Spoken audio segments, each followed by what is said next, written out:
Hello नमस्कार बच्चों, कैसे हो? उम्मीद है अच्छे होंगे, स्वस्थ होंगे, पढ़ाई भी अच्छी चल रही होगी। तो बच्चों, जैसा कि आपको ज्ञात है कि इससे पहले हमने टोटल 4 वीडियो जो है वर्णमाला की प्रैक्टिस जो सेशन चला हुआ था वो कंप्लीट कर लिया है और मुझे उम्मीद है कि आपने वो सभी चीज़ें पढ़ ली होगी अच्छे से। और दूसरी बात बच्चों ये है कि आपका जो यूपी पुलिस का पेपर होगा उसमें अगर वर्णमाला से क्वेश्चन आता है बच्चों, तो जितने भी क्वेश्चन मैंने आपको बताए विद कंसेप्ट केवल आपको उतना ही पढ़ के जाना है और उससे बाहर वर्णमाला में से एक भी क्वेश्चन बच्चों आपका नहीं छूटेगा। ठीक है, तो आज का सेशन जो होगा बच्चों वो संधि का होगा। तो आज का जो टॉपिक है आपको दिख गया होगा संधि। तो आज हम संधि को स्टार्ट करने से पहले संधि का जो सेशन होगा जिसमें हम क्वेश्चन करने वाले हैं, जो प्रीवियस क्वेश्चन अब तक जितने भी पेपर में आ चुके हैं वो सभी क्वेश्चन बच्चों में आपके सामने लेकर आया हूं। ठीक है, तो आज संधि का सेशन स्टार्ट करने से पहले बच्चों हम थोड़ा सा जो है संधि के बारे में समझने का प्रयास करेंगे, तभी चीजों को आगे समझेंगे। ठीक है, तो बच्चों जैसे कि मैं बात करूं संधि की, तो संधि है क्या आखिर? क्या ये संधि हमारे लिए नई चीज है? नहीं। तो संधि बच्चों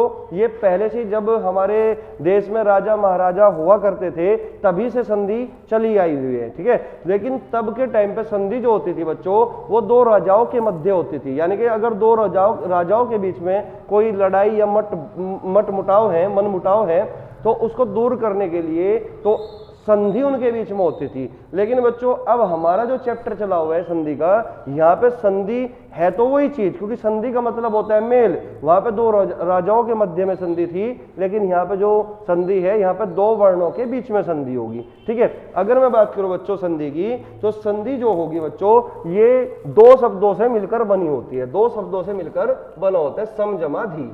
सम जमा धी जिसका अर्थ होता है बच्चों मेल। तो सम जमा धी दो शब्दों से मिलकर बना होती है और जिसका अर्थ होता है बच्चों मेल। अगर मैं संधि के शाब्दिक अर्थ की बात करूं तो संधि का जो शाब्दिक अर्थ होगा भाई, तो संधि का शाब्दिक अर्थ होता है मेल, समझौता। मेल या फिर समझौता या फिर सुलह या फिर सुलह। लेकिन यहाँ पे जो मेल, समझौता या सुलह होगा तब के टाइम पे दो राजाओं के बीच में हुआ करती थी, लेकिन अब जो होगा ये दो वर्णों के बीच में समझौता होगा, दो वर्णों के बीच में मेल होगा, दो वर्णों के बीच में सुलह होगी। अगर मैं बात करूं बच्चों संधि की परिभाषा की, तो संधि की जो परिभाषा होती है वो क्या होगी? दो वर्णों का मेल ही क्या कहलाता है बच्चों? संधि कहलाती है। अर्थात दो निकटवर्ती वर्णों का मेल संधि कहलाती है। अर्थात ये होगा कि पहले शब्द का अंतिम वर्ण और दूसरे शब्द का प्रथम वर्ण को जब हम पास में लेकर आए, तो पास में लेकर बच्चों उन दोनों के बीच में हम संधि कराते हैं, तो इसी को बच्चों संधि कहते हैं। ठीक है, अगर मैं बात करूं बच्चों संधि के भेद की कि संधि के भेद कितने हैं, तो ये जो संधि होगी बच्चों ये वर्णों का मेल कहलाती है, जबकि जो समास होता है ये दो शब्दों का मेल कहलाती है। तो जब क्वेश्चन में पूछता है आपसे कि दो शब्दों का मेल क्या कहलाता है, तो समास कहलाता है। जब पूछेगा आपसे कि दो वर्णों का मेल क्या कहलाता है, तो दो वर्णों का मेल संधि कहलाती है। ठीक है, तो जब दो वर्णों का मेल संधि है, और यानी कि संधि जो है वर्णों पर ही टिकी हुई है। और हमने बच्चों वर्णमाला में पढ़ा था कि जो वर्ण होते हैं वर्ण के कितने भेद होते हैं, तो वर्ण के कितने भेद होते हैं, तो वर्ण के बच्चों 3 भेद होते हैं, क्योंकि किसी भी शब्द को लिखने के लिए हम 3 वर्णों का इस्तेमाल करते हैं, जैसे कि स्वर व्यंजन और स्वर व्यंजन और अयोगवाह। ठीक है ना, अयोगवाह के अंतर्गत एक अनुस्वार होता है और एक विसर्ग होता है, तो इसके बारे में चर्चा बच्चों हम कर चुके हैं। ठीक है, तो आज हम संधि की क्लास लेकर आए हैं। ठीक है, तो संधि पर डिस्कस करेंगे।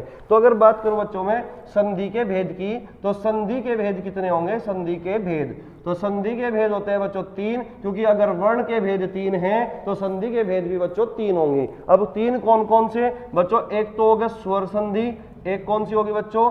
स्वर संधि। और दूसरा जो भेद होता है बच्चों वो होता है व्यंजन संधि का, और तीसरा जो भेद होता है बच्चों वो होता है विसर्ग संधि का। तो तीसरा भेद है बच्चों विसर्ग संधि का। क्लियर हुई बात यहां तक? ठीक है, अब एक शब्द आता है बच्चों, एक शब्द आता है संधि विच्छेद। कि संधि विच्छेद क्या होगा? ठीक है, संधि का मतलब होगा दो वर्णों का मेल, संधि कहलाती है। लेकिन अगर मैं बात करूं बच्चों संधि विच्छेद क्या है, तो संधि विच्छेद का मतलब होता है कि संधि किए हुए शब्द को अलग करने की जो प्रक्रिया होती है उसी को बच्चों हम संधि विच्छेद कहते हैं। बात समझ में आई? देखिए जैसे एग्जांपल से समझने का प्रयास करेंगे।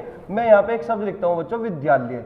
अब जो विद्यालय शब्द है विद्यालय शब्द है तो इसको हम इस तरीके से तोड़ेंगे बच्चों, विद्या जमा आल्य, विद्या जमा आल्य, ठीक है, विद्या जमा आल्य। तो विद्यालय की जो शुद्ध संधि विच्छेद होगी वो होगी विद्या जमा आल्य। अब यहाँ पे क्या हुआ बच्चों, यहाँ से हमने आ वर्ण निकाल लिया, यानी कि पहले शब्द का अंतिम वर्ण और दूसरे शब्द का बच्चों प्रथम वर्ण। तो हमने जो यहाँ पे बच्चों मेल कराया दो वर्णों का, तो इन दो वर्णों का बच्चों हमने समझौता कराया, मेल कराया, ठीक है। तो यहाँ पे बच्चों ये आ बना, तो इसमें जो विद्यालय शब्द होगा इसमें संधि होगी दीर्घ संधि, ठीक है। इसी प्रकार अगर मैं बात करूं बच्चों, एक शब्द था यहाँ पे अति और एक शब्द था बच्चों आचार, ठीक है। अब एक शब्द हमारे पास अति है, एक शब्द बच्चों हमारे पास आचार है। अगर मैं पहले शब्द के अंतिम वर्ण की मैं बात करूं, पहले शब्द के अंतिम वर्ण की अगर मैं बात करूं तो बच्चों यहां से हम छोटी ई निकाल लेंगे और यहां से बच्चों हम आ निकाल लेंगे। तो इसका मतलब ई प्लस आ, तो क्या बनेगा बच्चों, या बनेगा, ठीक है।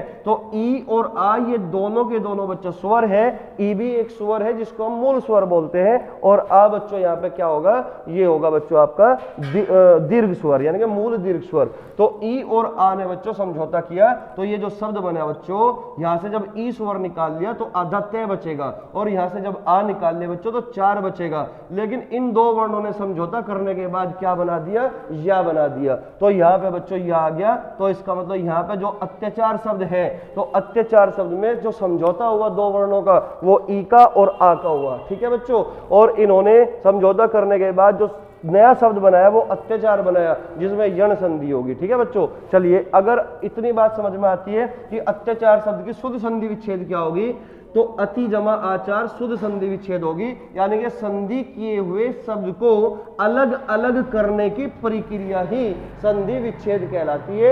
ये होता है बच्चों संधि विच्छेद। क्लियर हुई बात। अब हम बात कर रहे थे बच्चों संधि के भेद की, तो संधि के जो भेद होते हैं वो 3 भेद होते हैं, स्वर संधि, व्यंजन संधि, विसर्ग संधि। तो जैसे बच्चों स्वर संधि, नाम से ही स्पष्ट है कि स्वर संधि आखिरकार है क्या, तो यानी कि हिंदी वर्णमाला में बच्चों हमने पढ़े थे कुल हिंदी में स्वरों की संख्या कितनी होती है, तो 11 स्वर होते हैं। तो उन 11 स्वरों में से कोई भी 2 स्वरों का अगर मेल होता है तो बच्चों वहां पे स्वर संधि ही होगी। यानी कि स्वर संधि का मतलब केवल इतना होगा बच्चों, स्वर प्लस स्वर, यानी कि स्वर वर्ण प्लस स्वर वर्ण।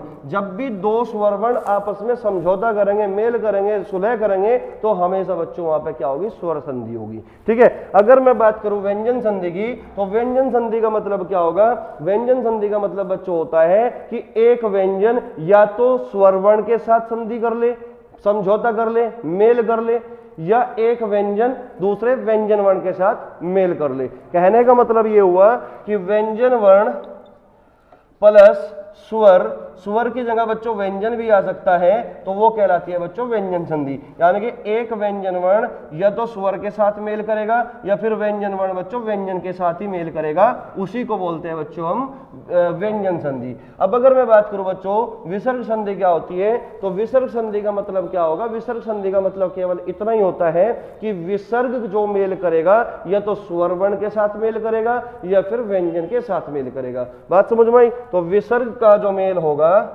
विसर्ग जो समझौता करेगा या तो स्वर के साथ या फिर व्यंजन के साथ, ठीक है। यानी कि विसर्ग का मेल स्वर के साथ भी हो सकता है और विसर्ग का मेल बच्चों व्यंजन के साथ भी हो सकता है, तो इसको बोलते हैं हम विसर्ग संधि। क्लियर हुई बात। अगर मैं बात करूं बच्चों स्वर संधि की, कि स्वर संधि के भेद कुल कितने होते हैं, तो स्वर संधि के भेद बच्चों टोटल 5 होते हैं। अब ये 5 के 5 भेद बच्चों मैं यहाँ पे लिख देता हूँ, ठीक है। तो स्वर संधि के कुल भेद क्या होंगे बच्चों, जैसे कि पहला भेद अगर मैं बात करूं दीर्घ संधि, तो पहला भेद है बच्चों दीर्घ संधि। तो जैसा कि नाम से स्पष्ट है मेरे भाई, दीर्घ संधि यानी कि दीर्घ का मतलब क्या होता है, बड़ा, तो इसका मतलब जहां जहां बड़े वर्ण बनेंगे वहां पे हमेशा दीर्घ संधि होती है। बात समझ में आई। और दीर्घ संधि बच्चों स्वर संधि का ही भेद है, दीर्घ स्वर संधि कहलाती है जहां बड़े वर्ण बनेंगे। अब बड़े वर्ण कौन कौन से हो सकते हैं भाई, आ हो सकता है, बड़ी ई हो सकती है, बड़ा ऊ हो सकता है, या फिर बच्चों री भी बड़ा होता है, लेकिन हम हिंदी में प्रयोग बच्चों इसी री का करते हैं। तो जहां जहां ये बड़े वर्ण बने,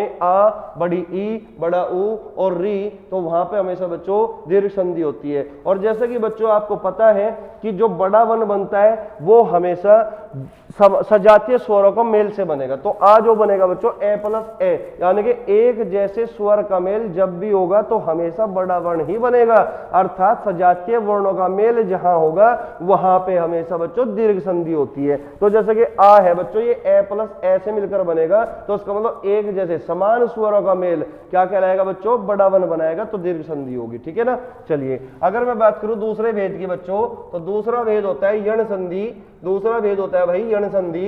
तो तीसरा भेद क्या होगा, देखो यण संधि की अगर मैं बात करूं बच्चों, तो यहां पर क्या होगा, दो असमान स्वर मिलकर, दो असमान स्वर मिलकर ये रे ले वे अर्थात अंतस्थ व्यंजन बना दे, तो वहां पे बच्चों यण संधि होती है। ठीक है। बाकी जब यण संधि के हम क्वेश्चन सॉल्व करेंगे तब मैं चीजों को क्लियर करूंगा। अभी तुम धीरे धीरे मतलब समझते रहो कि कितने भेद किसके कितने भेद हैं, क्योंकि डायरेक्ट क्वेश्चन पूछा जा चुका है कि स्वर संधि के कुल कितने भेद है, तो स्वर संधि के कुल 5 भेद है। दीर्घ संधि, यण संधि, तीसरा भेद है बच्चों गुण संधि, तीसरा भेद क्या है बच्चों, गुण संधि, और चौथा जो भेद है बच्चों वो है हमारा वृद्धि संधि, और जो पांचवा भेद है भाई वो हमारा है बच्चों अयादि संधि।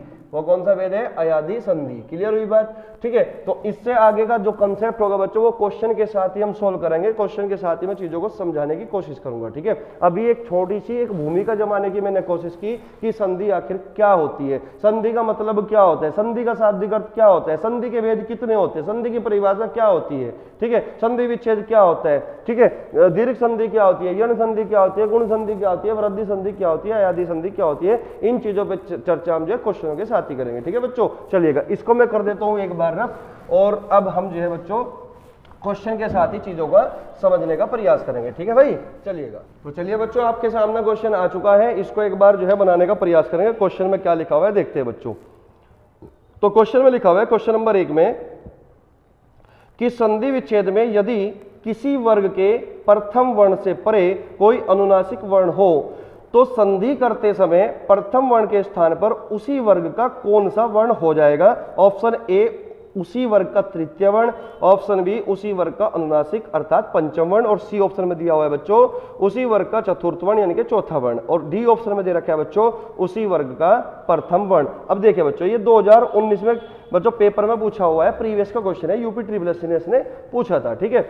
अब हो सकता है यही क्वेश्चन बच्चों घूम फिरकर आपके किसी भी एग्जाम में, हो सकता है कि आपके यूपी पुलिस कांस्टेबल में ही आ जाए 2024 वाले एग्जाम में, ये हो सकता है बच्चों यूपीएसआई में, या फिर एएसआई के जो फॉर्म निकले हैं बच्चों उसमें पूछ सकता है। कोई भी एग्जाम में घूम फिरकर यही रिपीट होते रहते हैं हमेशा। तो इसलिए कहा गया कि आपको कुछ भी अलग से पढ़ने की जरूरत नहीं है, आप जो है क्वेश्चन के साथ ही चीजों को समझ सकते हो अगर आप जो है वीडियो देखोगे तो। ठीक है। और जिसने बच्चों ने ये चीजें समझ ली पढ़ ली उसको तो और भी मजा आने वाला है। ठीक है। चलिएगा अब मैं एक छोटी सी बात समझाना चाहूंगा। देखिए बच्चों वर्णमाला में मैंने जब आपको पढ़ाया था तो मैंने आपको एक बात कही थी कि प्रत्येक वर्ग का तीसरा और पांचवा वर्ण, प्रत्येक वर्ग का तीसरा और पांचवा वर्ण शब्द को सार्थक करने के लिए अपने वर्ग के पहले वर्ण में बदल जाता है, केवल और केवल शब्द को सार्थक करने के लिए। ठीक है। अब जैसे कि आपने एक शब्द सुना होगा षडानन, क्या सुना होगा बच्चों, षडानन। अब जो षडानन शब्द है बच्चों तो इसमें एक शब्द छिपा हुआ है आनन। अगर मैं षडानन यानी कि आनन अलग कर दूं तो ये जो षड है बच्चों ये आधा हो जाएगा, षड क्या हो जाएगा, हलंत लग जाएगा, क्योंकि डे में जो आ छिपा हुआ है बच्चों इसको मैंने इधर कर दिया, आनन इसको अलग कर दिया, आनन। क्लियर हुई बात। तो षड जमा आनन। लेकिन प्रॉब्लम बच्चों ये हुई कि आनन का तो अर्थ है मुख होता है, लेकिन षड का कोई अर्थ नहीं होता, क्योंकि आप जानते हो हमेशा कोई भी नया शब्द जब भी बनेगा हमेशा सार्थक शब्दों से ही मिलकर नए शब्द की उत्पत्ति हो सकती है। तो इसका मतलब यहाँ पे जब हमने संधि कराई होगी तो दो सार्थक शब्दों को हम जब पास लेकर आए होंगे तो पहले शब्द का अंतिम वर्ण और दूसरे शब्द का प्रथम वर्ण, उन दोनों वर्णों का हमने समझौता कराया। ठीक है बच्चों। तो यहाँ से ये जो षड है इसका कोई अर्थ नहीं है, ये अर्थवान शब्द नहीं है, निरर्थक शब्द है। तो इसका मतलब यहाँ पे क्या लिखेंगे बच्चों, सट लिखेंगे हम, सट, सट प्लस आनंद। अब मैं बताऊंगा क्यों लिखेंगे, क्योंकि आपको ये पता है कि जो डे है बच्चों यहाँ पे ये टे ठे डे ढे यानी कि टे ठे डे यानी कि तीसरा वर्ण है। ये जो डे वर्ण है ना बच्चों ये टे वर्ग का तीसरा वर्ण है और ये टे वर्ग का बच्चों पहला वर्ण है। और ये चीज मैं आपको बता चुका हूं कि जब संधि हम कराते हैं, या फिर मैं ऐसा भी बोल सकता हूं कि प्रत्येक वर्ग का तीसरा और पांचवा वर्ण अपने वर्ग के पहले वर्ण में बदल जाता है केवल शब्द को सार्थक करने के लिए। अब आप मुझे बताओ, षड का कोई अर्थ नहीं है और ये टे वर्ग का तीसरा वर्ण है, तो ये किस में बदल गया बच्चों? ये टे में बदल गया। षट का मतलब होता है छह, और छह आनन, यानी कि आनन का मतलब मुख, ठीक है ना। तो जिसके छह मुख होते हैं उसी को बच्चों हम षडानन बोलते हैं। बात समझ में आई? तो प्रत्येक वर्ग का तीसरा और पांचवा वर्ण अपने पहले में बदलता है, या फिर मैं ये कहूं कि पहला वर्ण तीसरे में बदलता है या तीसरा वर्ण पहले में बदलता है। अब जब हमने संधि की, जब हमारे पास पहले दो अलग अलग शब्द थे, एक षट था एक आनंद था, ये टे वर्ग जो है टे वर्ग का पहला वर्ण है, लेकिन जब हमने बच्चों इन दोनों वर्णों की, दोनों शब्दों की संधि कराई, यानी कि इसका पहला वर्ण और इसका जो है इसका अंतिम वर्ण और इसका पहला वर्ण लिया, तो जब हमने संधि कराई तो प्रथम वर्ण तीसरे में बदल गया, तो एक शब्द की उत्पत्ति हुई षडानन की, ठीक है। इसी प्रकार अगर मैं बात करूं बच्चों, एक शब्द होता है वांग्मय, वांग्मय, ठीक है बच्चों, वांग्मय। तो जिस तरीके से बच्चों लिखा हुआ है इसको ऐसे ही तोड़ दो, तो वांग्मय यानी कि वांग्मय, इस तरीके से हमने तोड़ दिया और मैं को बच्चों अलग कर दिया। तो लेकिन ये जो अंगे है बच्चों, ये कै वर्ग का पांचवा वर्ण है। कै वर्ग का क्या बच्चों? पांचवा वर्ण है, ठीक है। और ये कै वर्ग का पांचवा वर्ण है। वांग का कोई अर्थ नहीं होता, मैं का अर्थ होता है बच्चों रचना करना, लेकिन वांग का कोई अर्थ नहीं होता। तो ये किस में बदलेगा बच्चों? ये बदलेगा अब कै वर्ग का जो पहला वर्ण होगा वाक। वाक का मतलब क्या हो जाएगा बच्चों? वाणी। तो यानी कि वाणी की रचना करने को ही हम क्या बोलते हैं? वांग्मय बोलते हैं। बात समझ? वाणी की रचना करना यानी कि क्या कहलाता है? वांग्मय कहलाता है। तो इसका मतलब पंचमाक्षर पहले में बदला और पहला बच्चों पांचवें वर्ण में बदला। तो प्रत्येक वर्ग का तीसरा और पांचवा पहले में बदलते हैं और पहला बच्चों पांचवें में या तीसरे में बदलते हैं। यानी कि जब हमारे पास दो शब्द थे, एक वाक और एक में, जब हम इनको पास पास लेकर आए, करीब लेकर आए, तो इसका अंतिम वर्ण और इसका पहला वर्ण ने जब संधि कराई, तो संधि कराते वक्त प्रथम वर्ण बच्चों किसमें बदल गया? पंचम वर्ण में बदल गया। और यही बच्चों हमारा सवाल है, और सवाल में क्या लिखा हुआ है कि यदि किसी संधि विच्छेद में यदि किसी वर्ग के, संधि विच्छेद की बात कर रहा है, अब ये संधि विच्छेद है, वाक और में है, ये संधि विच्छेद हो रखा है किसका? वांग्मय का। कह रहा है कि संधि विच्छेद में यदि किसी वर्ग के प्रथम वर्ण, तो वर्ग का प्रथम वर्ण यानी कि ये वाला से परे कोई अनुनासिक वर्ण हो, अनुनासिक वर्ण यानी कि ये वाला, अनुनासिक होता है ना प्रत्येक वर्ग का पंचमाक्षरी, पंचमाक्षरी यानी कि अनुनासिक वर्ण है। तो संधि करते समय, जब हमने बच्चों इनकी संधि की, तो संधि करते समय प्रथम वर्ण के स्थान पर उसी वर्ग का कौन सा अक्षर हो जाएगा, कौन सा वर्ण हो जाएगा? तो बताओ आप, प्रथम वर्ण की जगह कौन सा हुआ बच्चों? ये पंचमाक्षर हो जाता है, पंचमाक्षर, यानी कि पांचवा तीसरा पहले में बदलेगा, लेकिन पहला भी बच्चों तीसरे और पांचवें में बदल जाता है। लेकिन यहाँ पे बच्चों अनुनासिक वर्ण के बारे में बात हो रही है, तो इसका मतलब पहला वर्ण अनुनासिक वर्ण में बदलेगा, यानी कि प्रत्येक वर्ग के पंचमाक्षर में ही बदल जाएगा। तो इसका मतलब आपका जो आंसर होगा वो बी ऑप्शन होगा, उसी वर्ग का अनुनासिक अर्थ अर्थात पंचम वर्ण, यानी कि बी ऑप्शन आपका बिल्कुल सही जवाब होगा। उम्मीद है चीजें क्लियर हो चुकी होगी, कंसेप्ट क्लियर हो चुका होगा, ठीक है। क्योंकि पहला तीसरे में और पांचवें में, या फिर कहो कि तीसरा पांचवा पहले में बदल जाता है, ठीक है। जब संधि करते हैं तो पहला बदलता है बच्चों तीसरे में और पांचवें में, और जब संधि विच्छेद करते हैं तो तीसरा वर्ण और पांचवा वर्ण जो है पहले में बदल जाता है। ये कंसेप्ट है, ठीक है। चलिएगा, तो पहला सवाल आपका सही से समझ में आ चुका होगा, बी ऑप्शन इसका आंसर है, ठीक है। दूसरे सवाल पे चलिए। दूसरे सवाल में कहा गया बच्चों, यदि ए, बड़ी ए, ओ तथा औ के बाद कोई भिन्न स्वर आता है तो इनके स्थान पर क्रम से आए आए, आओ आओ हो जाता है। यह संधि कौन सी है? तो बच्चों डी ऑप्शन आपका जवाब हो चुका है, यह संधि अयादी संधि है। अब क्यों है उसको समझने का प्रयास करेंगे। भाई जो अयादी संधि है, अब अयादी संधि की अगर मैं बात करूं तो बच्चों मोस्टली जो अयादी संधि होती है वो तीन, जो भी शब्द होगा अयादी संधि का उसमें तीन वर्ण होते हैं 99%, लेकिन बच्चों 1% बहुत सारे शब्द ऐसे भी हैं जो तीन वर्णों से ज्यादा वर्णों से मिलकर बना है। जैसे कि विधायक की अगर मैं बात करूं बच्चों, तो विधायक में 4 वर्ण है और उसमें संधि भी अयादी है। लेकिन ज्यादातर अगर मैं बात करूं, ज्यादातर शब्द बच्चों 3 वर्णों के होते हैं। अधिकांश जो शब्द होंगे अयादी संधि में वो 3 वर्णों के होंगे, ठीक है। और यह और वह बच्चों उनके बीच में होता है, ठीक है। चलिए, अगर मैं बात करूं अयादी संधि की, तो अयादी संधि का बस एक छोटा सा कंसेप्ट समझ लो या ट्रिक बोल लो। अयादी संधि में एक शब्द होता है बच्चों अय, और एक होता है आय, और एक होता है औ, और एक होता है भाई आओ, ठीक है ना। अब अगर मैं अय की बात करूं तो मात्रा होगी बच्चों ये वाली मात्रा होगी, और अगर मैं आय की बात करूं बच्चों तो इसकी मात्रा लगेगी, यानी कि 2 मात्रा हो जाएगी यहाँ पे, ठीक है। अगर मैं औ की बात करूं बच्चों तो औ में क्या होगा, ओ की मात्रा, यानी कि मात्रा हो जाएगी भाई ये वाली, मात्रा हो जाएगी ये वाली। और अगर मैं बात करूं बच्चों औ की, तो इसकी मात्रा यानी कि औ की मात्रा हो जाएगी यहाँ पे, कौन सी, औ की मात्रा यहाँ पे हो जाती है। अब एग्जाम्पल से चीजों को समझने का प्रयास करेंगे। जैसे कि मैं बोल दूं बच्चों नयन, अब नयन में देखो अयादि, अय दो शब्दों से मिलकर बना है, अय जमा आदि, अय जमा आदि, ठीक है। यानी कि जो शब्द के प्रारंभ में ही दिखाई दे, आदि का मतलब होता है प्रारंभ, शुरू या शुरुआत में, ठीक है ना। तो आदि का मतलब क्या होगा, प्रारंभ, यानी कि किसी भी शब्द के जो शुरू में ही आपको दिखाई दे। तो शुरू में आपको क्या देखना है, शुरू में बच्चों केवल आपको अय देखना है, आय देखना है, औ देखना है और आओ देखना है, ठीक है। अगर अय दिख रहा है, देखो नयन है बच्चों, नय में ऐश्वर है, फिर उसके बाद ये आ गया, तो आपको शुरू में ही बच्चों आपको दिख जाएगा अय। अगर अय आपको दिखता है बच्चों तो टूटेगा भी ये यहीं पे, बात समझ में ही, टूटेगा भी फिर यहीं पे। नयन तो कौन सी मात्रा होगी बच्चों, ने जमा अन होगी।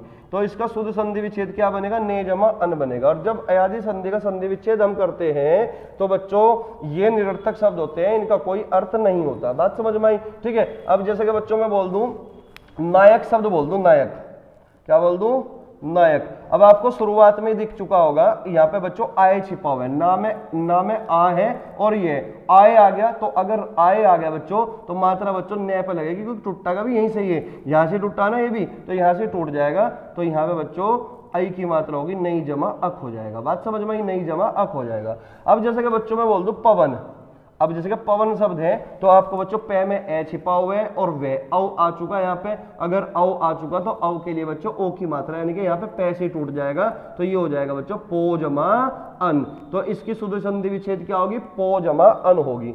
इसी प्रकार बच्चों अगर मैं बोल दूं पावक, पावक, ठीक है ना, तो आपको बच्चों यहाँ पे आओ नजर आया होगा शुरुआत में, पा में आ छिपा हुआ है और फिर वे, तो आओ हो चुका।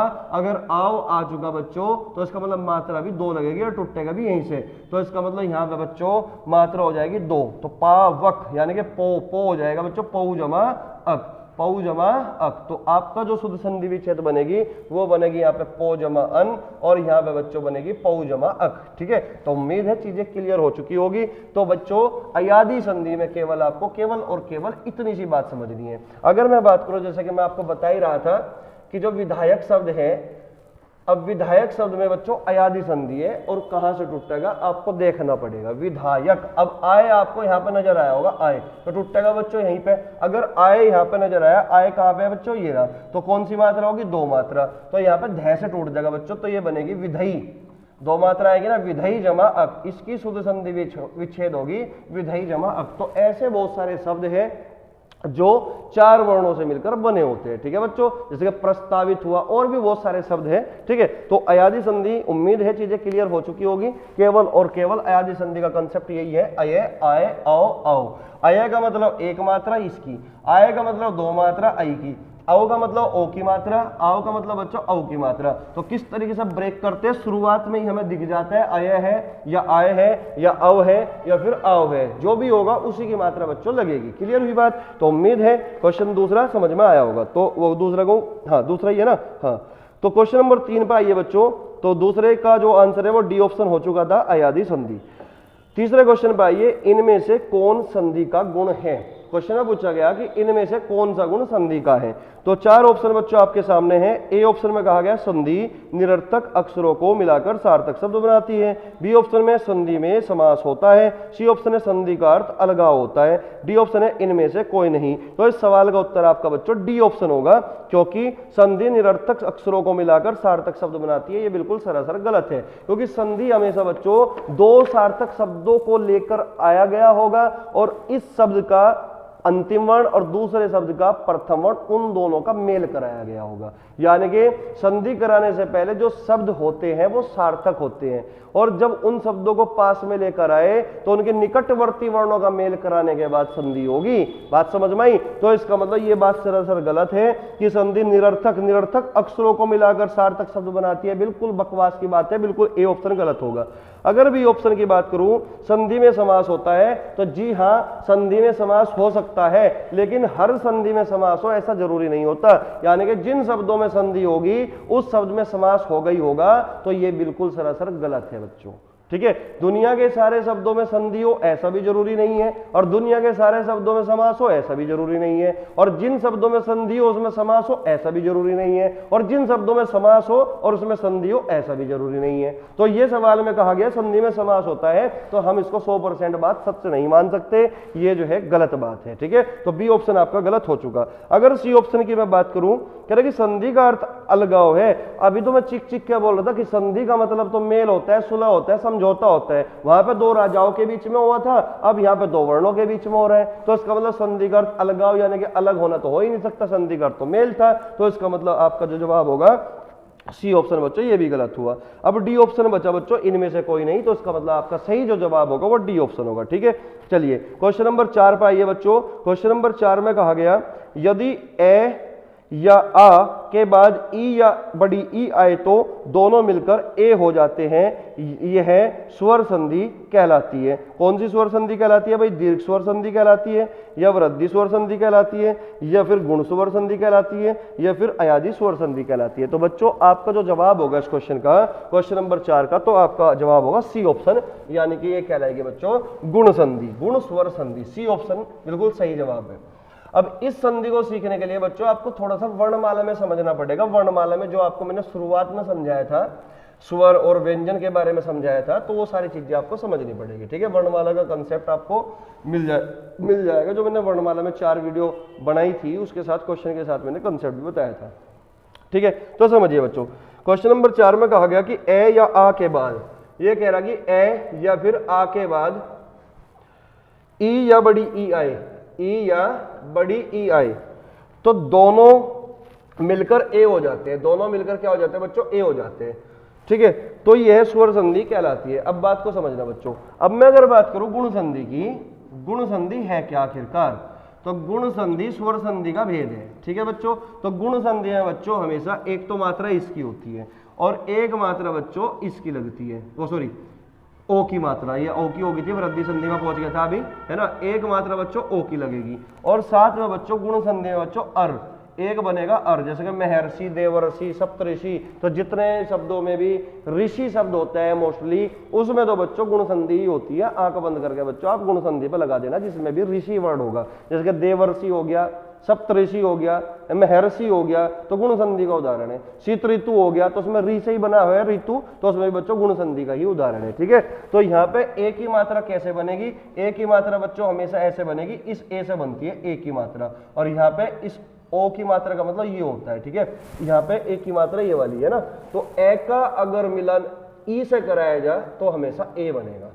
आ का भी मिलन बच्चों अगर ई से कराया जाए तो भी हमेशा ए ही बनेगा, क्योंकि आ जो है ए का ही बड़ा भाई है। ठीक है बच्चों, तो अगर मैं बात करूं ए का मिलन अगर बड़ी ई से कराया जाए तो भी हमेशा ए बनेगा, क्योंकि हमेशा ए प्लस ए से मिलकर बनता है ये वाला ए जहां दो मात्रा लगती है। बात समझ में आई? लेकिन बच्चों अगर ए का मिलन बड़ी ई से भी हम करा दे तो हमेशा छोटी ए ही बनती है। तो ए या आ का मिलन अगर इन दोनों में से किसी एक का भी करा दिया तो हमेशा छोटी ए बनेगी, और ये वाला जो गुण होगा केवल गुण संधि में ही होगा। तो इसका मतलब आपका जो सही जवाब होगा बच्चों वो सी ऑप्शन होगा। ठीक है, अगर मैं बच्चों ओ की बात करूं तो यहाँ पे ए या आ के साथ अगर मैं बच्चों ऊ या बड़ा ऊ को बिठा दूं तो हमेशा ओ बनेगा, यानी कि ये ओ की मात्रा बनेगी। क्लियर हुई बात? ये क्या बनेगी बच्चों? ये बनेगी ओ की मात्रा। क्लियर हुई बात यहां तक? और बच्चों अगर मैं यहां पर ए या आ के बाद री को बिठा दूं तो क्या बनेगा बच्चों? अर बनेगा, महर्षि। बात समझ में? महर्षि। क्लियर हुई बात? तो क्या बनेगा? अर बनेगा यहाँ पे। तो ये जो गुण है ये गुण संधि के हैं, तो इसलिए इस सवाल का जवाब सी ऑप्शन गुण संधि हो जाता है। ठीक है, अब क्वेश्चन नंबर 5 पे आइए। ये चीज आपकी समझ में आ चुकी होगी। ठीक है, क्वेश्चन नंबर 5 को समझने का प्रयास करेंगे अभी। अब क्वेश्चन नंबर 5 में क्या कहा गया देखते हैं। क्वेश्चन नंबर 5 में कहा गया गुण संधि के संदर्भ में, इसका मतलब इस क्वेश्चन में भी गुण संधि के बारे में ही आपसे पूछताछ कर रहा है। ठीक है, कहा गया कि निम्नलिखित कथनों पर विचार कीजिए और सही उत्तर छांटिए। ठीक है, तो पहले वाले कथन में कहा गया यदि ए या आ के बाद ई या बड़ी ई आए तो दोनों मिलकर ए हो जाती है। अभी जो अभी हमने किया वही चीज यहाँ पे कह रहा कि ए या आ के बाद अगर ई या बड़ी ई आ जाए तो क्या हो जाती है? ये वाली ए हो जाती है। इसका मतलब ये है, तो ये बात तो बिल्कुल जायज है, गुण संधि के बारे में बिल्कुल सही बात कही इसने। अगर ये पहला पॉइंट तो ये हो गया। अगर दूसरे पॉइंट की मैं बात करूं बच्चों, तो दूसरे पॉइंट में कहा गया यदि ए या आ के बाद, यदि ए या आ के बाद क्या आ जाए बच्चों, ए या बड़ी ए आ जाए, तो दोनों के स्थान में ये हो जाता है बड़ी ए आ जाती है, अर्थात ये दो मात्रा लग जाती है। ठीक है, तो आप मुझे एक बात बताओ बच्चों, यहां पे जो आंसर है, दूसरा जो स्टेटमेंट है, यहां पे कहा गया ए के साथ ए आ जाए, तो ए के साथ अगर ए आया तो बड़ी ए बनेगी, और आ के साथ ए आया तो भी बड़ी ए बनेगी, और ए या आ के साथ इनमें से ए आया तो भी बड़ी ए बनेगी। लेकिन ये गुण तो मेरे भाई दो मात्रा का गुण तो वृद्धि संधि में होता है, दो मात्रा गुण तो वृद्धि संधि में होता है, गुण संधि में नहीं होता। तो इसका मतलब दूसरे वाला तो हमारा गलत हो गया, पहले वाला हमारा सही चल रहा है। ठीक है, क्योंकि ये वृद्धि संधि का गुण है। क्लियर हुई बात। अब तीसरे स्टेटमेंट की अगर मैं बात करूं, तीसरे स्टेटमेंट में कहा गया ए या आ के बाद, ए या आ के बाद ऊ या बड़ा ऊ आए तो ओ हो जाता है, तो यानी कि ये वाली मात्रा लग जाती है। तो बच्चों ये तीसरा भी किसका गुण है, गुण संधि का। तो इसका मतलब स्टेटमेंट में जो पहला और तीसरा है ये बिल्कुल सही है। अब यहाँ पे बच्चों ए ऑप्शन में एक या दो, तो ए ऑप्शन बच्चों गलत है, क्योंकि एक और तीन आंसर आना चाहिए। दूसरा ऑप्शन है बच्चों केवल दो सही है, लेकिन एक और तीन सही था बच्चों। दूसरा तथा तीसरा सही है, दूसरा तथा तीसरा भी गलत दे रखा, केवल तीन सही है, ये भी गलत दे रखा है बच्चों। तो इसका मतलब यहाँ पे जो ऑप्शन दे रखे हैं बिल्कुल गलत दे रखे हैं। आपका जो सही जवाब होगा बच्चों वो एक या तीन होगा। या फिर क्वेश्चन में थोड़ा सा चेंज होना चाहिए था, क्वेश्चन में होना चाहिए था कि गुण संधि के संदर्भ में निम्नलिखित कथनों पर विचार कीजिए और गलत उत्तर चुनिए, ये होना चाहिए था। तो गलत उत्तर बच्चों आपका आंसर फिर दो हो जाता है, क्योंकि गलत उत्तर बी ऑप्शन केवल दो गलत है, ऐसा होना चाहिए था फिर क्वेश्चन। ठीक है बच्चों, तो जबकि यहाँ पे जो है जो ऑप्शन दे रखे वो गलत दे रखे। तो याद रखना बच्चों पहला और तीसरा बिल्कुल सही होगा, जबकि दूसरा गलत है, क्योंकि दूसरा बच्चों वृद्धि संधि के संदर्भ में दिया हुआ था, और पहला और तीसरा जो दे रखा स्टेटमेंट वो गुण संधि के संदर्भ में सही है। बात समझ में आई। चलिए नेक्स्ट क्वेश्चन की ओर बढ़ेंगे, क्वेश्चन नंबर 6 पे। पांचवा क्वेश्चन हमारा हो चुका। क्वेश्चन नंबर 6 को देखते हैं कि संधि के कितने भेद होते हैं। तो बच्चों संधि दो वर्णों का मेल कहलाती है, और वर्ण के भेद होते हैं 3। तो अगर वर्ण के भेद बच्चों 3 है तो संधि के भेद भी कितने होंगे, 3 होंगे। तो आपका जो सही जवाब होगा सी ऑप्शन होगा। अब 3 भेद कौन कौन से, स्वर संधि, दूसरा व्यंजन संधि, तीसरा विसर्ग संधि। तो क्वेश्चन नंबर 7 पर चलेंगे भाई। क्वेश्चन नंबर 7 में क्या कहा गया, संधियां 3 प्रकार की होती है, बिल्कुल सही बात है। निम्नलिखित में से कौन सा एक संधि का प्रकार नहीं है। तो स्वर संधि भी है, व्यंजन संधि भी है, विसर्ग संधि भी है, लेकिन अनुस्वार संधि कुछ नहीं होती। तो डी ऑप्शन बच्चों आपका ये बिल्कुल सही जवाब है कि ये जो है संधि का प्रकार नहीं है। तो डी ऑप्शन बच्चों इसका सही जवाब आपका लगेगा। ठीक है बच्चों, चलिएगा क्वेश्चन नंबर 8 पर बढ़िए। क्वेश्चन नंबर 8 में कहा गया दो निकटवर्ती वर्णों के परस्पर मेल से जो परिवर्तन होता है उसे क्या कहते हैं। तो दो निकटवर्ती वर्णों का मेल जब भी होगा तो बच्चों हमेशा संधि होगी, और उसे हम क्या कहते हैं, संधि कहते हैं। तो आपका इस सवाल का जो जवाब होगा वो बी होगा। तो ध्यान रहे बच्चों, सवाल कुछ भी पूछा जा सकता है। दो निकटवर्ती वर्णों का मेल बोलेगा तो संधि आंसर लगेगा, और दो शब्दों का मेल बोलेगा तो हमेशा बच्चों समास पे आंसर लगेगा। बात समझ में आई। तो नेक्स्ट क्वेश्चन की ओर बढ़ेंगे। क्वेश्चन नंबर 9 में कहा गया निम्नलिखित में से एक कथन गलत है। अब हमें देखना है कि गलत कथन कौन सा है। इसका मतलब 3 गलत कथन जो होंगे वो सही होंगे, एक ही कथन गलत है। ये कानून को भर्ती परीक्षा 2015 में बच्चों पूछा गया था। चलिए देखते हैं। ऑप्शन ए में कहा गया कि संधि में दो पक्षों का मेल होता है। तो ये बच्चों मैंने ये बात तो कही नहीं, संधि में तो दो वर्णों का मेल होता है, दो निकटवर्ती वर्णों का मेल होता है। निकटवर्ती वर्णों का मतलब होगा कि दो शब्दों को पास में लेकर आने से जो पहला शब्द का अंतिम वर्ण और दूसरे शब्द का पहला वर्ण, तो ये निकट निकट हो गए, इसलिए दो निकटवर्ती वर्णों का मेल क्या कहलाएगा, संधि कहलाएगी। लेकिन दो पक्षों का मेल संधि हो ऐसा मैंने नहीं कहा, न किसी किताब में नहीं लिखा होगा। तो इसका मतलब गलत कथन तो बच्चों यही हो गया। अगर मैं बी ऑप्शन की बात करूं कि संधि तोड़ने को विच्छेद कहते हैं, ये बात बिल्कुल सही है भाई। संधि किए हुए शब्द को अलग अलग करने की जो प्रक्रिया होती है, प्रोसेस होता है, उसी को तो संधि विच्छेद कहते हैं। तो यहाँ पे संधि तोड़ने को यानी कि दो शब्दों को अलग अलग दिखाने को, तो यानी कि उसे भी तो विच्छेद कहते हैं। ये बात बिल्कुल सही होगी। सी ऑप्शन की अगर मैं बात करूं, समास में पदों के प्रत्यय समाप्त कर दिए जाते हैं। जब हम किसी शब्द यानी कि समास बना देते हैं, उसके प्रत्यय खत्म कर दिए जाते हैं। अब जैसे कि मैं बोल दूं विद्यालय के लिए घर, विद्यालय के लिए घर, तो मेरा पूरा सेंटेंस है विद्यालय के लिए घर, लेकिन मैंने क्या बोल दिया बच्चों, विद्यालय। मैंने क्या लिख दिया इसको, विद्यालय के लिए घर है को मैंने बोल दिया विद्यालय। तो इसका मतलब विद्यालय के लिए घर को मैं एक शब्द में डिफाइन कर सकता हूँ, विद्यालय। इस बात का मतलब यही होगा, विद्यालय के लिए घर। तो जो के लिए है ये सब प्रत्यय वगैरह सब समाप्त हो जाते हैं। तो ये बात बिल्कुल सही है, समास में पदों के प्रत्यय समाप्त कर दिए जाते हैं, बिल्कुल सही बात है। ठीक है, तो डी ऑप्शन को अगर मैं बात करूं, समास तोड़ने को विग्रह कहते हैं, तो बिल्कुल बात है। एक होती है संधि विच्छेद, एक होता है समास विग्रह। तो जिस प्रकार संधि तोड़ने को विच्छेद कहते हैं, ठीक उसी प्रकार समास को तोड़ने को विग्रह कहते हैं। तो डी ऑप्शन भी आपका सही है, लेकिन गलत कथन पूछा गया तो ए ऑप्शन आपका सही जवाब होगा। क्वेश्चन नंबर 10 पे आइए। क्वेश्चन में कहा गया निम्नलिखित में से एक कथन गलत है। इसमें भी कथन गलत पूछा गया है। इन्हीं को बच्चों स्टेटमेंट के क्वेश्चन बोलते हैं। ऐसे सवाल जब आते हैं तो चीजें समझ में थोड़ी सी मतलब लगता है कि भाई पता नहीं तुमने क्या पढ़ रखा होगा। अगर तुमने अच्छे से पढ़ रखा होगा, ऊपर ऊपर से नहीं पढ़ोगे, तो स्टेटमेंट के सवाल आप सही कर पाओगे। अगर आपने अच्छे से पढ़ रखा है, चीजों को समझते हुए पढ़ रखा है, कॉन्सेप्चुअली पढ़ रखा है, तो आप कभी भी स्टेटमेंट के सवाल को कभी गलत नहीं करोगे। ठीक है, चलिएगा। तो क्वेश्चन में कहा गया निम्नलिखित में से एक कथन गलत है। अब हमें यही देखना है कि कथन गलत कौन सा है। तो ए ऑप्शन में दिखा हुआ है कि दो वर्णों के मेल से होने वाले विकार को संधि कहते हैं, तो बिल्कुल सही है, दो वर्णों के मेल से होने वाले विकार को संधि कहते हैं। बी ऑप्शन में कहा गया दो स्वरों के मेल से उत्पन्न विकार को स्वर संधि कहते हैं। तो बच्चों स्वर संधि में दो स्वरों का मेल होता है, स्वर संधि कहलाएगी।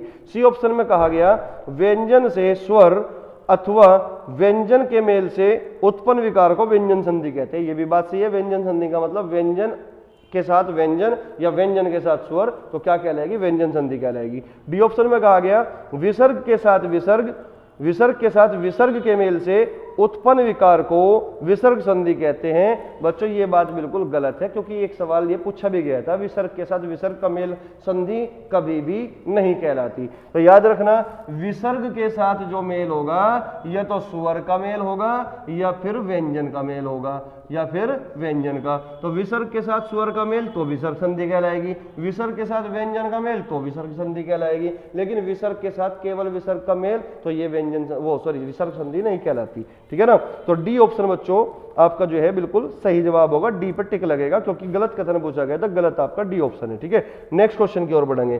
संधि के तीन भेद होते हैं, बिल्कुल, स्वर संधि, दूसरी होगी व्यंजन संधि, तीसरी होगी विसर्ग संधि। तो इसका मतलब आपका जो जवाब होगा 11वें का वो ए ऑप्शन सही है, व्यंजन संधि और विसर्ग संधि यहाँ पे बच्चों आएगा। ठीक है बच्चों, तो ए ऑप्शन आपका सही हो जाता है। क्वेश्चन नंबर अगर 12 की मैं बात करूं, तो क्वेश्चन नंबर 12 में कहा गया मेरे भाई कि दो या दो से अधिक अत्यंत समीपतम वर्णों के मेल से जो परिवर्तन होता है वह क्या कहलाता है। तो इसका मतलब भी बच्चों यही है कि दो निकटवर्ती वर्णों का मेल क्या कहलाता है। तो इसका मतलब भी सेम ही है, बस इसने थोड़ा सा सवाल को अत्यंत समीपतम बोल दिया, निकटवर्ती वर्णों को। ठीक है, तो आंसर आपका डी ऑप्शन हो जाता है, डी ऑप्शन यानी कि संधि। ठीक है, नेक्स्ट क्वेश्चन, क्वेश्चन नंबर 113 कहा गया कि स्वर संधि कितने प्रकार की होती है। तो बच्चों कहा था मैंने आपसे कि स्वर संधि के बारे में पूछता है एग्जामिनर कि स्वर संधि कितने प्रकार की होती है। तो स्वर संधि बच्चों कितने प्रकार की होगी, याद रखना 5 प्रकार की। पहला दीर्घ संधि, दूसरा यण संधि, तीसरा गुण संधि, चौथा बच्चों आपका वृद्धि संधि और पांचवा बच्चों अयादि संधि। क्लियर हुई बात, 5 भेद होते हैं। तो आंसर आपका बच्चों डी ऑप्शन लगेगा 13वें सवाल का। क्वेश्चन नंबर 14 की अगर मैं बात करूं, क्वेश्चन नंबर 14 में कहा गया दीर्घ संधि, गुण संधि, वृद्धि संधि, यण संधि व अयादि संधि संधि के किस मूल भेद के अंतर्गत सन्निहित है। तो बच्चों आपका जो सही जवाब होगा वो बी ऑप्शन स्वर संधि के अंदर है। तो इसी सवाल को बच्चों घुमा के फिर से पूछ लिया, लेकिन अभी 2016 में पूछा गया था, फिर से 2016 के ही एग्जाम में बच्चों कनिष्ठ सहायक परीक्षा में पूछा गया है, वो लोअर के री एग्जाम में पूछा गया, लोअर सेकंड के री एग्जाम में पूछा गया था। तो मतलब सवाल जो है बच्चों कहीं से नए सवाल नहीं बनते, सवाल तो बच्चों हमेशा यही घूमते हैं, बस थोड़ा सा पूछने का तरीका बदल जाता है सवाल का। ठीक है, तो इन्हीं सवाल को आप जो है बार बार पढ़ो, बार बार रीड करो, तो चीजें क्लियर हो जाएगी। ठीक है ना। चलिए, तो इस सवाल का जवाब आपको मिल ही चुका होगा। 14वें सवाल का जो आंसर होगा बी ऑप्शन ही होगा, स्वर संधि के अंतर्गत ही आते हैं। क्वेश्चन नंबर 15 पे आइए। क्वेश्चन नंबर 15 में कहा गया स्वर संधि में किसका मेल होता है। तो बच्चों स्वर संधि में नाम से स्पष्ट है, स्वर संधि में किसका मेल होगा भाई। हिंदी में कुल 11 स्वर है और उन 11 स्वर में से किन्हीं भी 2 स्वरों का मेल करा दोगे तो हमेशा स्वर संधि बनेगी। तो किसका मेल होगा स्वर संधि में, स्वरों का मेल होगा। तो इसका मतलब 15वें का आंसर हो जाता है बच्चों ए ऑप्शन। तो उम्मीद है यहां तक चीजें क्लियर हो चुकी होगी। अब अगर मैं बात करूं बच्चों क्वेश्चन नंबर 16 की, तो क्वेश्चन नंबर 16 में कहा गया कि अभीष्ट का संधि विच्छेद क्या होगा। तो अभीष्ट का संधि विच्छेद क्या होगा, तो बात को समझते हैं भाई। अभीष्ट में संधि, सबसे मैं पहले पूछूंगा भाई अभीष्ट में संधि कौन सी है, तो अभीष्ट में बच्चों दीर्घ संधि है, और इसमें जो संधि विच्छेद होगी वो ए ऑप्शन होगा या बी ऑप्शन होगा या सी ऑप्शन होगा, इसको आपको समझना है, ठीक है। चलिएगा देखते हैं भाई। तो बच्चों ये है अभीष्ट। अभीष्ट को कहां से तोड़ना है, तोड़ना बच्चों हमेशा वहां से है जहां से दोनों का अर्थ निकलता हो, दोनों शब्दों का अर्थ निकलता हो। तो टूटेगा बच्चों यहां से, तो यानी कि अभीष्ट, तो अभी जमा ईष्ट, अभी जमा ईष्ट, तो इसकी शुद्ध संधि विच्छेद होगी बच्चों ये, क्योंकि इसमें से छोटी और इसमें से बच्चों छोटी, इन दो वर्णों का बच्चों हमने मेल कराया, और जब छोटी और छोटी यानी कि जब दो सजातीय वर्णों का मेल होगा, तो दो सजातीय स्वरों का मेल होगा या समान स्वरों का मेल होगा या एक जैसे स्वरों का मेल होगा, तो हमेशा बच्चों बड़ा वर्ण बनता है। और बड़ा वर्ण क्या बनेगा, बड़ी ई, और जहां पे बच्चों बड़ा वर्ण बनेगा तो उसी को बच्चों हम दीर्घ संधि कहते हैं। तो इस बात का मतलब ये हुआ कि अभीष्ट शब्द में दीर्घ संधि होगी, क्लियर हो चुकी होगी, क्योंकि दीर्घ संधि का केवल छोटा सा कंसेप्ट है, नाम से ही स्पष्ट है भाई। दीर्घ संधि नाम से ही स्पष्ट हो रहा है, दीर्घ का मतलब बड़ा, जहां पर बड़े वर्ण बनते हो, जहां पर बड़े वर्ण बनते हो। तो बड़े वर्ण कौन कौन से होंगे बच्चों, आ होगा, और या फिर बड़ी ई होगी, या फिर बड़ा ऊ होगा, और री बच्चों हम हिंदी में इसी का प्रयोग करते हैं। बात समझ में आई। तो आ बन जाए, बड़ा वन बन जाए तो वहां पे भी दीर्घ संधि, बड़ी ई बन जाए वहां पे भी दीर्घ संधि, बड़ा ऊ बन जाए वहां पे भी दीर्घ संधि। और जैसे कि वर्णमाला में कंसेप्ट आपको बता ही चुका हूं भाई, ए आ बनेगा कैसे, ए प्लस ए से मिलकर बनेगा, लेकिन जब बच्चों हम संधि करते हैं तो जब संधि करते हैं तो हम लिख देते हैं ए हो या आ हो, प्लस ए हो या आ हो, तो किसी को किसी के साथ भी डालो बनेगा आई। तो ए को ए के साथ बिठाओगे तो भी आ बनेगा, ए को आ के साथ बिठाओगे तो छोटा भाई बड़ा भाई मिलकर समझौता कर लेंगे, क्या लेंगे, दोनों एक से काम चला लेंगे, आ से काम चला लेंगे। बात समझ में आई, तो बनेगा बड़ा ए। इसी प्रकार ई हो या बड़ी ई हो, प्लस छोटी ई हो या बड़ी हो, किसी को किसी के साथ बिठा लो बनना बड़ा ई है, ठीक है ना। या ऊ हो या बड़ा ऊ हो, प्लस ऊ हो या बड़ा ऊ हो, तो बनेगा बच्चों बड़ा ऊ ही। इसी प्रकार री हो या री हो, क्योंकि हिंदी में तो हम री इसी तरीके से लिखते हैं, हालांकि बड़ा री होता है जिस सबसे रीटू या रीचा बनता है। बात समझ में आई। तो यहाँ पे बच्चों ये क्या होगा, ये होगा आपका दीर्घ संधि का कंसेप्ट, कि जहां पे भी दो समान स्वरों का मेल होगा तो हमेशा वहां बड़ा ही वर्ण बनेगा, और अगर बड़ा वर्ण बनेगा तो वहां पे बच्चों दीर्घ संधि ही होगी। क्लियर हो चुकी। तो अभीष्ट की जो शुद्ध संधि विच्छेद होगी, अभी जमा ईष्ट होगा। ईष्ट का मतलब जो हमें इच्छित होता है उसी को ईष्ट बोलते हैं, इष्ट देवता बोलते हैं जैसे कि हम। तो इस सवाल का उत्तर बच्चों सी ऑप्शन होगा। अब मैं बात करूं बच्चों क्वेश्चन नंबर 17 की, तो ग्रीस शब्द का संधि विच्छेद आपसे पूछ लिया, तो ग्रीस में बच्चों क्या होगा, यहां पे मैं लिख देता हूं ग्रीस, तो गिरी जमा ईस, गिरी जमा ईस, गिरी जमा ईस। ईस बच्चों हमेशा इस तरीके से लिखा जाता है, बड़ी ई होती है। तो यहां से बच्चों छोटी ई निकली और यहां से बड़ी ई निकली, तो बनेगा बच्चों बड़ा ई, और जहां बड़ा ई बनेगा बड़ा वर्ण बनेगा, तो हमेशा संधि भी कौन सी होगी, दीर्घ होगी। तो इसका मतलब टूटेगा बच्चों यहां से ही। बात समझ में आई, क्लियर होगी बात। गिरी का मतलब होगा पहाड़ पर्वत, ईस का मतलब होगा स्वामी, तो जो पहाड़ का स्वामी हो पर्वत का स्वामी हो क्या कहलाता है भाई, ग्रीस कहलाता है, ठीक है। तो इसका मतलब ग्रीस का संधि विच्छेद आपका जो होगा वो बी ऑप्शन बिल्कुल करेक्ट जवाब होगा, ठीक है। और इसमें कौन सी संधि होगी, इसमें दीर्घ संधि होगी। अब मैं अगर बात करूं बच्चों कुशासन की, कुशासन बहुत वेरी इंपॉर्टेंट शब्द है बच्चों, तो कुशासन को समझने का प्रयास करेंगे। कुशासन का मतलब यहाँ पे क्या होगा, चलिए समझते हैं भाई। अगर मैं बात करूं कुशासन की, तो कुशासन बच्चों इंपॉर्टेंट इसलिए हो जाता है कि ये जो है बच्चों दो तरीके से एग्जामिनर इस सवाल को पूछता है। कुशासन को दो तरीके से पूछता है। एक तरीका तो हो गया कि पूछ लेगा आपसे कि कुशासन में कौन सी संधि है, या तुमसे पूछ लेगा कुशासन का संधि विच्छेद कीजिए, या तुमसे पूछ लेगा कुशासन में उपसर्ग क्या है। तो इसलिए बच्चों ये इंपॉर्टेंट हो जाता है। अब मैं अगर बात करूं कुशासन की, तो अगर मैं इसको तोड़ूं बच्चों तो इस तरीके से टूटेगा, ये कुश जमा आसन, कुश जमा आसन। बात समझ में आई, कुश जमा आसन, कुश जमा आसन। क्लियर हुई बात। अब यहां पे समझिए, सै में से निकाल लिया बच्चों हमने ए, और यहां से निकाल लिया आ, तो बनेगा बड़ा वर्ण, और बड़ा वर्ण बनेगा तो इसका मतलब दीर्घ संधि कहलाई। और इसकी जो शुद्ध संधि विच्छेद होगी बच्चों, ये क्या होगी, कुश जमा आसन शुद्ध संधि विच्छेद होगी। तो इसका मतलब आपका जो आंसर होगा इसका सी ऑप्शन करेक्ट आंसर हो जाता है, ठीक है। तो कुश जमा आसन। लेकिन बच्चों ये बात तो आपके समझ में आई, संधि तो आपको बिल्कुल क्लियर हो चुकी होगी। इसमें संधि कौन सी है, दीर्घ संधि। ठीक है, और इसका संधि विच्छेद क्या होगा, कुश जमा आसन। लेकिन इसी सवाल को मेरे भाई दो तरीके से, दूसरे तरीके से कैसे पूछेगा, तुमसे पूछ लेगा कि कुशासन शब्द में कौन सा उपसर्ग है, तो कुशासन शब्द में मेरे भाई कु उपसर्ग है, तो यानी कि ये जो बना है कु जमा शासन, और शासन यानी कि कैसा शासन, बुरा शासन, क्योंकि कु का जो अर्थ होगा, कु उपसर्ग का जो अर्थ होगा वो बुरे के अर्थ में होता है, तो बुरा शासन हो जाता है। यहाँ पे क्लियर हो चुकी बात, ठीक है। तो ये सवाल हो जाता है बच्चों इंपॉर्टेंट, तो उम्मीद है क्वेश्चन समझ में आ चुका होगा, ठीक है। तो क्वेश्चन नंबर 19 पर आइए बच्चों, क्वेश्चन नंबर 19 पर आइए। क्वेश्चन नंबर 19 में कहा गया वार्तालाप का संधि विच्छेद क्या होगा। तो सिंपल सा क्वेश्चन है बच्चों, वार्ता जमा आलाप कौन सी संधि है, दीर्घ संधि है। ए ऑप्शन बिल्कुल आपका सही जवाब होगा, वार्ता जमा आलाप, ए ऑप्शन आपका बिल्कुल सही जवाब होगा। अगर क्वेश्चन नंबर 20 की बात करूं तो देवी इच्छा, तो देवी इच्छा में कौन सी संधि विच्छेद कीजिए। तो अगर मैं बात करूं देवी इच्छा में संधि कौन सी है, तो देवी इच्छा में बच्चों दीर्घ संधि होगी, क्योंकि इसको हम तोड़ेंगे देवी जमा इच्छा, यानी कि आपका जो सही जवाब होगा बच्चों वो सी ऑप्शन होगा, देवी जमा इच्छा। क्लियर हो चुकी बात, क्योंकि बड़ी ई और छोटी ई मिलकर बनाएगी बच्चों बड़ा ई, और जहां बड़े वन बनेंगे वहां पर दीर्घ संधि होगी, तो सी ऑप्शन इसका करेक्ट जवाब होगा। अगर बच्चों क्वेश्चन नंबर 21 की मैं बात करूं तो क्वेश्चन नंबर 21 है मात्र नाम का शुद्ध संधि विच्छेद क्या होगी। तो मात्र नाम का कुछ शुद्ध संधि विच्छेद क्या होगी, मैं यहां पे लिख देता हूं बच्चों, मात्र नाम, इसका शुद्ध संधि विच्छेद आपसे पूछ रहे हैं बच्चों। तो इसका जो शुद्ध संधि विच्छेद होगा वो आपका बी ऑप्शन हो जाता है, मात्र जमा ऋणाम, मात्र जमा ऋणाम। अब कारण क्या है बच्चों, ये जो बटे जो बीच में जो री है ना, ये इसका मतलब री होता है, तो यहां से भी री मिला और यहां से भी री मिला, तो दोनों री की जो दोनों री ने जो मेल कराया तो बनेगा बच्चों री ही, और री बनेगा कहां पे बच्चों, दीर्घ संधि में। तो मात्र ऋणाम का मतलब मात्र जमा ऋणाम, ये इसकी शुद्ध संधि विच्छेद होगी, और संधि कौन सी होगी, दीर्घ संधि होगी। कई बार ऑप्शन में बच्चों मात्र, अब इस तरीके से भी बोल देते हैं मात्र जमा ऋणाम, इस तरीके से भी ऑप्शन दे देता है कई बार। तो मात्र, इस मात्र का मतलब क्या होगा, इस मात्र का मतलब होता है केवल 2 रुपए चाहिए, यानी कि ये निपात को दर्शाता है, केवल और केवल, केवल शब्द को दर्शाते हैं, मात्र 2 टन गेहूं चाहिए, है ना, तो उसको दर्शाते हैं, ये क्वांटिटी को दर्शाता है एक तरीके से। लेकिन इस मात्र का मतलब होता है बच्चों माता, तो इसका मतलब मात्र ऋणाम का जो शुद्ध संधि विच्छेद होगा मात्र जमा ऋणाम, यानी कि आपका बी ऑप्शन हो जाता है, ठीक है।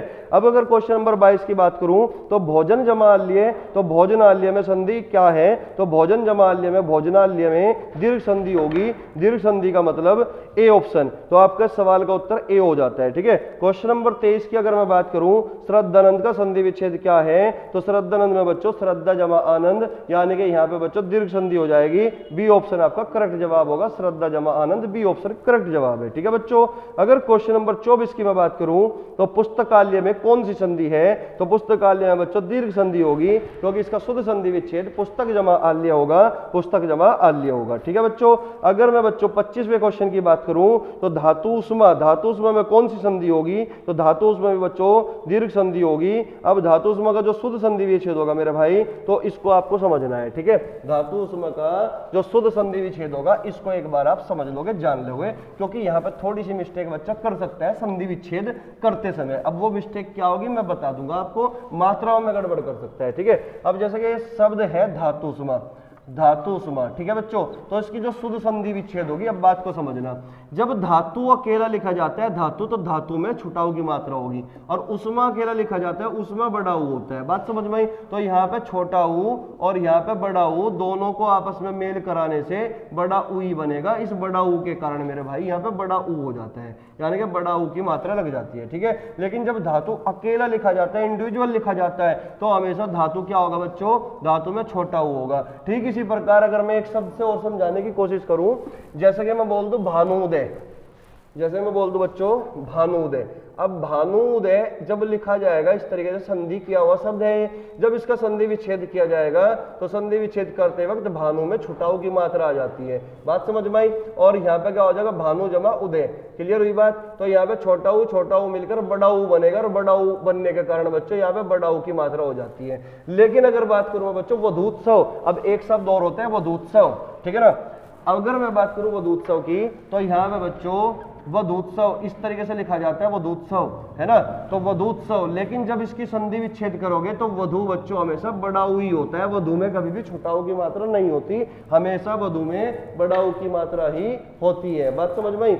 हमेशा क्या होती है बच्चों, वधु में बड़ा ऊ की मात्रा ही होती है वधु जमा उत्सव। क्लियर? तो बड़ा ऊ प्लस छोटा ऊ दोनों मिलकर हमेशा क्या बनेगा? बड़ा ऊ बनेगा। तो इस तरीके से बच्चों मात्राओं में बच्चा गलती कर सकता है, तो इस बात को आपको याद रखना है। ठीक है, तो आज हमने बच्चों टोटल 25 क्वेश्चन और साथ में थोड़ा सा कंसेप्ट समझने का प्रयास किया संधि का। मुझे उम्मीद है चीजें आपको बहुत ही अच्छी लगी होगी, अच्छे से समझ में आई होगी। तो बाकी जो है इसको क्लास को हम बच्चों इस सेशन को कल कंटिन्यू करेंगे क्वेश्चन नंबर 26 से। अब तक हमने टोटल 25 क्वेश्चन किए और ये क्वेश्चन बच्चों आपको अच्छे से समझ लेने हैं, क्योंकि यही क्वेश्चन बार बार आपके किसी भी एग्जाम में पूछे जाएंगे जिसमें हिंदी पूछी जाएगी। ठीक है, केवल ये यूपी कांस्टेबल को टारगेट नहीं करेंगे, यूपीएसआई को भी टारगेट करेगी, यूपी ट्रिपल एससी का कोई भी एग्जाम होगा उसको भी टारगेट करेंगी। क्योंकि जितने भी क्वेश्चन मैं आपको करा रहा हूं बच्चों, यूपी ट्रिपल एससी हो, चाहे यूपी कांस्टेबल हो, चाहे यूपीएसआई हो, सारों को मैं एक साथ लपेट के आपके सामने पेश कर रहा हूं। ठीक है बच्चों, तो चलिए मिलते हैं फिर नेक्स्ट क्लास में अगले क्वेश्चनों के साथ।